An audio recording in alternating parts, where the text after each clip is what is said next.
So you may already know that I really like roasted vegetables. In fact, I try to make them a couple of times a week if I can. But it's these little guys and some simple seasonings that really rocked my roasted vegetable world lately. To make these super yummy garlic pepper roasted squash, start by cutting each of the squash in 1/2-inch rounds and then put all of the pieces into one big bowl.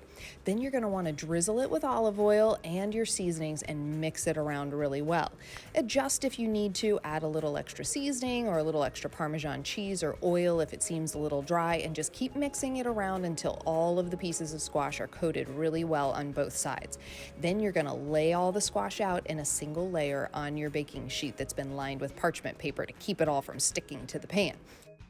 So believe it or not, social distancing rules apply to the squash too. You want to keep all of those pieces as far apart from each other on that pan as possible because they release a lot of moisture when they bake, and you don't want them to get soggy. You want them to get nice and crisp. And yes, your hands are going to be an absolute mess.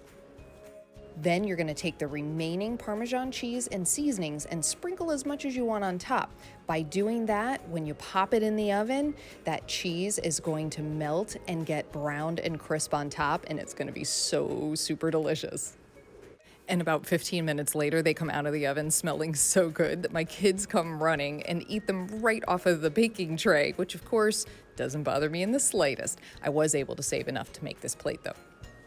A couple of squash and some simple ingredients. Look at how good it is right out of the oven. And it's got the cheese all melted and crisp on top. Really good. Find this recipe and many more at homewithshay.com. Shay Ryan, ABC Action News.